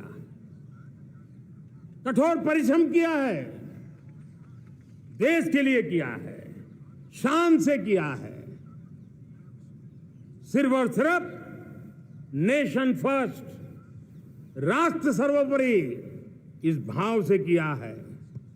2019 में परफॉर्मेंस के आधार पर आप सबने मुझे फिर से आशीर्वाद दिया। परिवर्तन का वादा मुझे यहां ले आया, परफॉर्मेंस मुझे दोबारा ले आया, और आने वाले 5 साल अभूतपूर्व विकास के हैं। 2047 के सपने को साकार करने का सबसे बड़ा स्वर्णिम पल आने वाले 5 साल है। और अगली बार 15 अगस्त को इसी लाल किले से मैं आपको देश की उपलब्धियां, आपके सामर्थ्य, आपके संकल्प, उसमें हुई प्रगति, उसकी जो सफलता है, उसके गौरवगान, उससे भी अधिक आत्मविश्वास के सामने, आपके सामने मैं प्रस्तुत करूंगा। मेरे प्यारे प्रियजनों, मेरे परिवारजनों, मैं आप में से आता हूं, मैं आपके बीच से निकला हूं, मैं आपके लिए जीता हूं। अगर मुझे सपना भी आता है तो आपके लिए आता है, अगर मैं पसीना भी बहाता हूं तो आपके लिए बहाता हूं, क्योंकि इसलिए नहीं कि आपने मुझे दायित्व दिया है, मैं इसलिए कर रहा हूं कि आप मेरे परिवारजन हैं, और आपके परिवार के सदस्य के नाते मैं आपके किसी दुख को देख नहीं सकता हूं, मैं आपके सपनों को चूर चूर होते नहीं देख सकता हूं, मैं आपके संकल्प को सिद्धि तक ले जाने के लिए आपका एक साथी बन करके, आपका एक सेवक बन करके, आपके साथ जुड़े रहने का, आपके साथ जीने का, आपके लिए जूझने का मैं संकल्प लेकर के चला हुआ इंसान हूं। और मुझे विश्वास है हमारे पूर्वजों ने आजादी के लिए जो जंग लड़ा था, जो सपने देखे थे, वो सपने हमारे साथ है।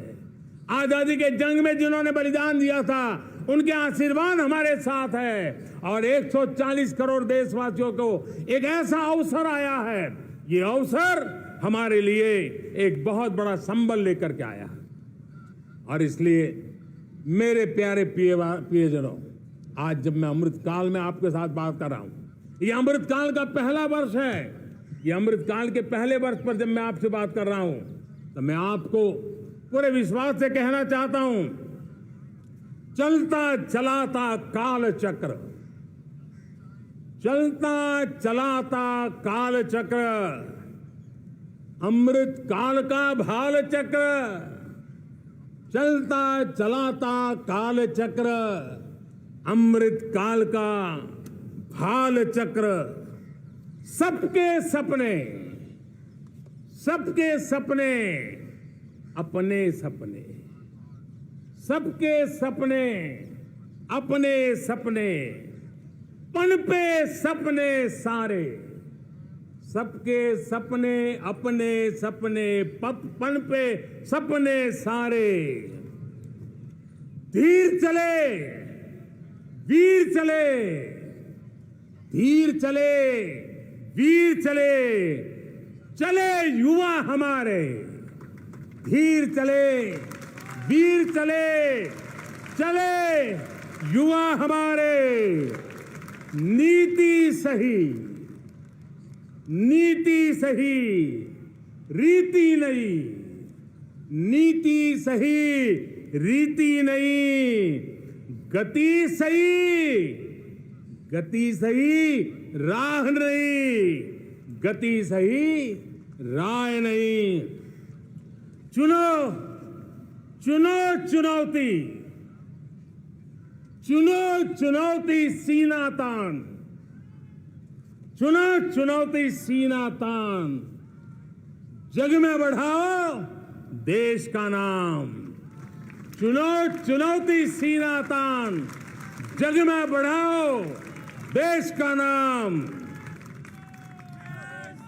मेरे प्यारे परिवारजनों, हिंदुस्तान के कोने कोने में बैठे हुए मेरे परिवारजन, दुनिया के कोने कोने में जाकर के बसे हुए मेरे परिवारजन, आप सबको आजादी के पावन पर्व की फिर एक बार मैं बहुत बहुत शुभकामनाएं देता हूं। ये अमृत काल हम सबके लिए कर्तव्य काल है। ये अमृत काल हम सबको मां भारती के लिए कुछ कर गुजारने का काल है। आजादी का जब जंग चल रहा था 1947 के पहले जो पीढ़ी ने जन्म लिया था उन्हें देश के लिए मरने का मौका मिला था। वो देश के लिए मरने के लिए मौका नहीं छोड़ते थे, लेकिन हमारे नसीब में देश के लिए मरने का मौका नहीं है। लेकिन हमारे लिए देश के लिए जीने का ये इससे बड़ा कोई अवसर नहीं होता। हमें पल पल देश के लिए जीना है। इसी संकल्प के साथ इस अमृत काल में 140 करोड़ देशवासियों के सपने संकल्प भी बनाने हैं। 140 करोड़ देशवासियों के संकल्प को सिद्धि में भी परिवर्तित करना है। और 2047 का जब तिरंगा झंडा फहरेगा तो विश्व एक विकसित भारत का गुणगान करता होगा। इसी विश्वास के साथ, इसी संकल्प के साथ मैं आप सबको अनेक अनेक शुभकामनाएं देता हूं, बहुत बहुत बधाई देता हूं। जय हिंद, जय हिंद, जय हिंद। भारत माता की, भारत माता की, भारत माता की। वंदे, वंदे, वंदे। बहुत बहुत धन्यवाद।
Prime Minister Modi sharing with the people his government's achievements and milestones and outlining future initiatives and policy directions. And as is traditional, we can see hundreds of balloons in the colors of the national flag being released into the air.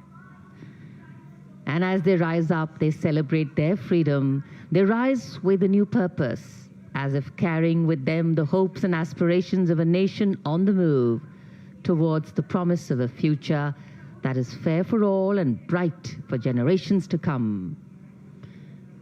Just as the symbolic hoisting of our flag symbolizes the rising of a new nation free from colonial rule, the release of these balloons as if towards a higher calling, raising our celebratory spirits to the next level. स्वाधीनता दिवस समारोह रंगों का उत्सव लग रहा है। सभी रंग अपनी पूरी चमक दमक के साथ यहाँ की फिजाओं में मौजूद। माननीय प्रधानमंत्री लाल किले की प्राचीर से अब प्रस्थान कर रहे हैं।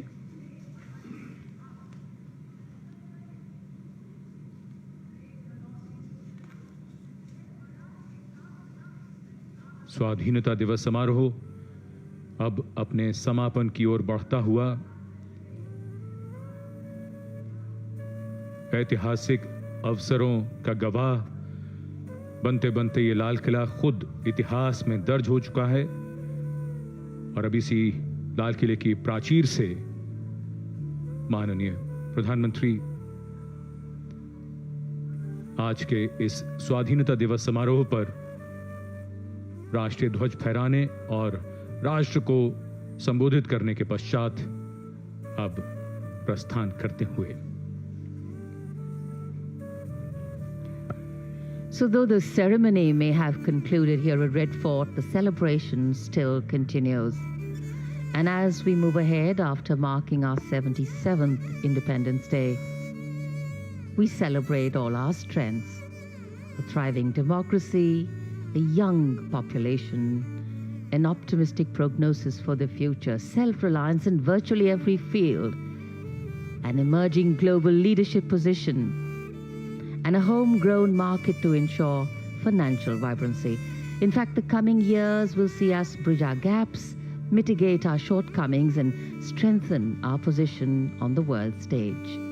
We have the desire, we have the drive, and we have to deliver. Prime Minister Narendra Modi, after addressing the nation, now leaving Red Fort, माननीय प्रधानमंत्री श्री नरेंद्र मोदी राष्ट्र को लाल किले की प्राचीर से संबोधित करने के उपरांत प्रस्थान कर रहे हैं। भारत का स्वाधीनता दिवस समारोह नए संकल्पों का अवसर। प्रधानमंत्री महोदय ने अपने उद्बोधन में न केवल पिछले उपलब्धियों का जिक्र किया, जहां देश एक नई करवट लेता दिख रहा है, वहीं आगे आने वाले दिनों में देश के सामने जो चुनौतियां हैं, जो संकल्प हैं, उनको भी रेखांकित किया।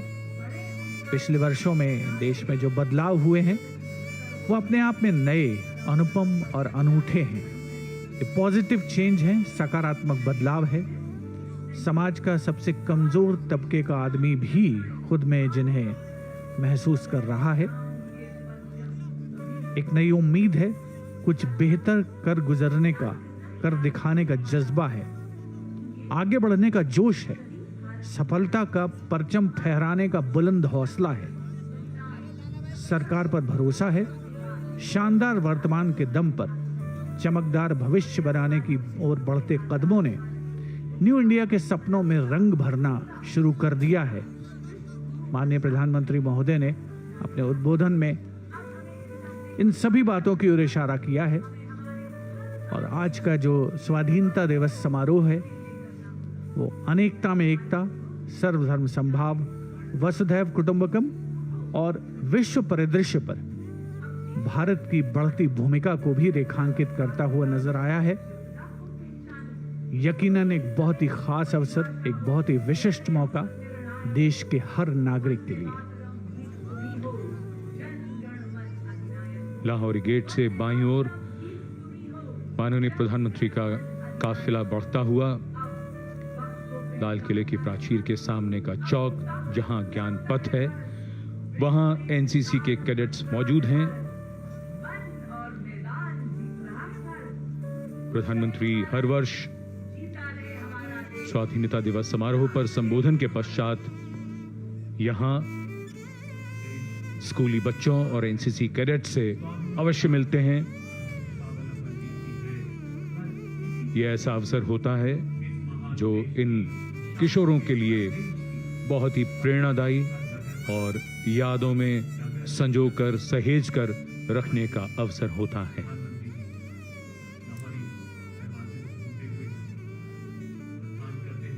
A slight wind picking up the flutter in the flags and stirring the ambience with a satisfying sweep, and of course challenging the power of the sun. The Prime Minister's carcade now stopping on the road in front of the fort's moat, across which school children, NCC cadets, have been sitting with great discipline, great respect, and of course, great expectation for this view, for the close-up view of Prime Minister Narendra Modi as he alights from his vehicle to go down deep into their seating area to meet and greet them.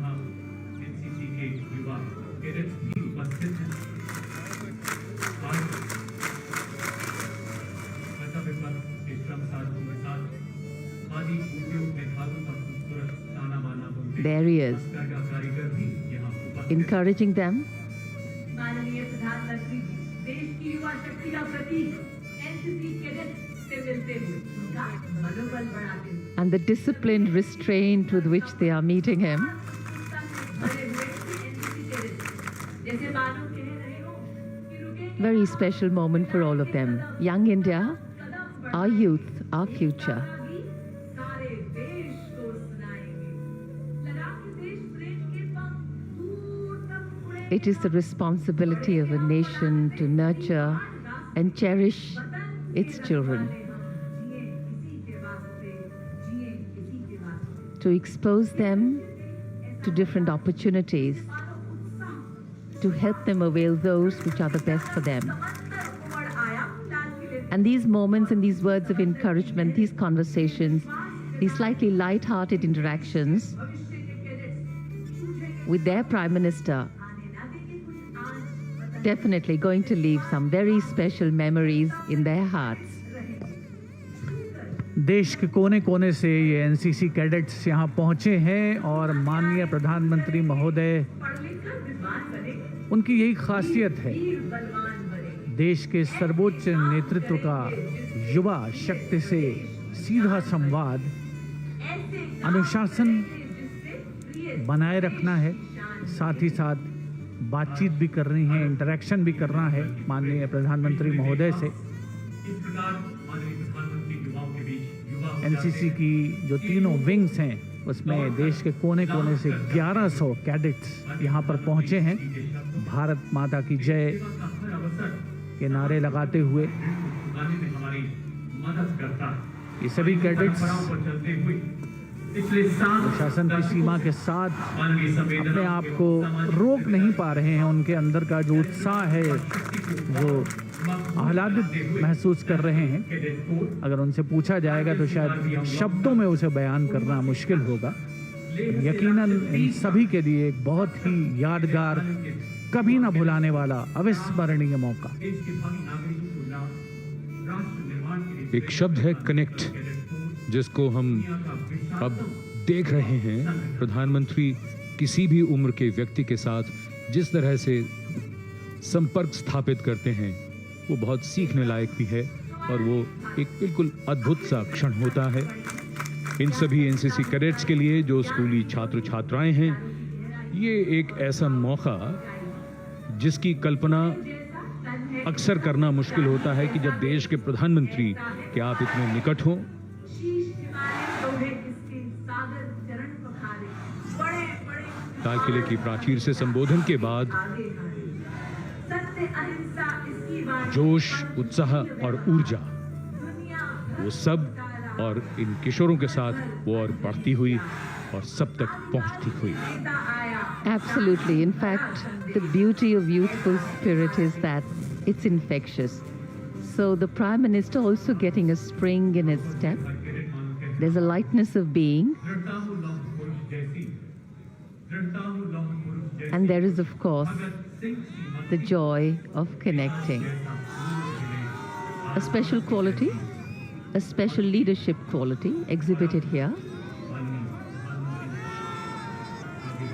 अब प्रधानमंत्री उस दीर्घा की तरफ जा रहे हैं जहां विशिष्ट अतिथियों को आमंत्रित किया गया और आज वो इस समारोह के साक्षी बने।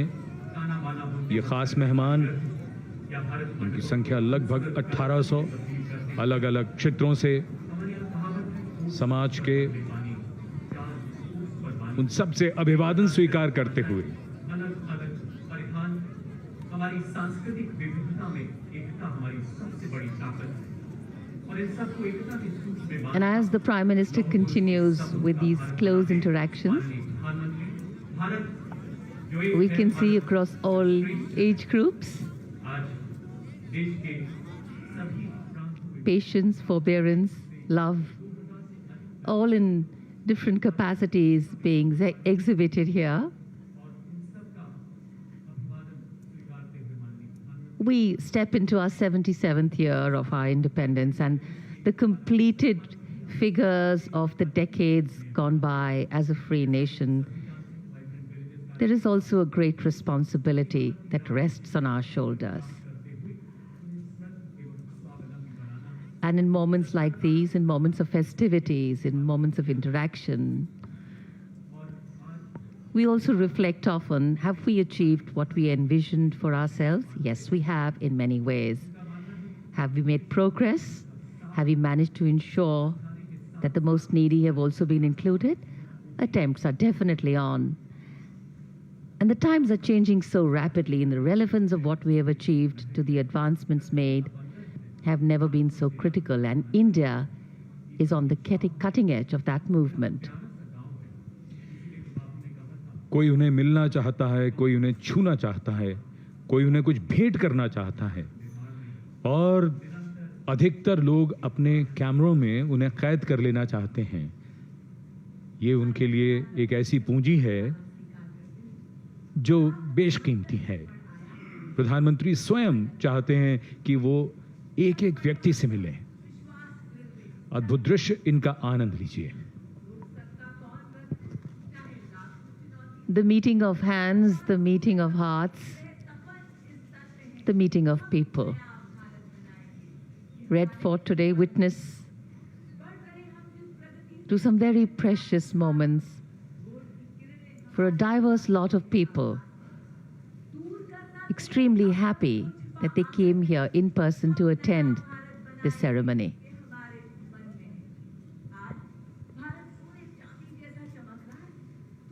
जनमानस का, जनसमूह का इंतजार मानो फलीभूत हुआ है और जो प्रतीक्षा की घड़ियां थीं वो समाप्त हुई हैं। शायद आज बहुतों ने बहुत कुछ पा लिया, बहुत कुछ पाना चाहते हैं। सभी शायद सेल्फी चाहते हैं, यादों के घरौंदे में संजो रखना चाहते हैं इस अवसर को, इस मकाम को, इस मौके को। कि देश का सर्वोच्च नेतृत्व आज स्वयं उनके बीच है, खुशियां साझा कर रहा है, ये यादगार पल साझा कर रहा है। माननीय प्रधानमंत्री श्री नरेंद्र मोदी, उनका खास अंदाज जनता से अपने आप को जोड़ने का और यहाँ मौजूद हजारों की संख्या में स्वाधीनता दिवस समारोह के साक्षी बने। ये हर खासो आम जनमानस, देश के कोने कोने से पहुंचे हुए विशिष्ट अतिथिगण 1800 के आसपास, सभी ने ये महसूस किया कि आज का जो स्वाधीनता दिवस समारोह है वो यकीनन अपनी पूर्णता की ओर पहुंचा है और माननीय प्रधानमंत्री महोदय के इतने नज़दीक होना, इतने पास रहना, उनसे संवाद करना, उनसे बातचीत करना। और आप कल्पना करें एनसीसी के उस कैडेट के बारे में जिन्होंने माननीय प्रधानमंत्री महोदय से हाथ मिलाया है, उनके लिए कभी ना भुलाने वाला अवसर, कुछ इमोशनल मोमेंट भी। और यकीनन आप देखें, माननीय प्रधानमंत्री महोदय किसी को भी निराश नहीं करना चाहते। अगर उनका बस चले तो शायद वो यहाँ पर और बहुत समय बिताएं, लेकिन देश के लिए बहुत काम करने हैं, बड़े संकल्प हैं। आगे आने वाले दिनों में नई यात्राएं करनी है, देश के कोने कोने में विकास की यात्रा को आगे बढ़ाना है और देश की विकास की जो यात्रा है उसे पूर्णता तक पहुंचाना है। माननीय प्रधानमंत्री महोदय जनमानस का अभिवादन करते हुए, प्रस्थान करते हुए इस लाल किले की प्राचीर के सामने के प्रांगण से। And Indian democracy too has an aspiration for this large multicultural, multi-religious and multilingual nation, and tall in the Committee of Nations, as the largest democracy in the world, to anchor its governance on the principle of a voice for all places and a place for all voices, and today a touch for all hands. शानदार स्वाधीनता दिवस समारोह समापन की ओर बढ़ता हुआ और लाल किले के सामने से अब माननीय प्रधानमंत्री प्रस्थान कर रहे हैं। कुछ मंजिल तक सफर करते हैं और कुछ की मंजिल ही सफर होती है।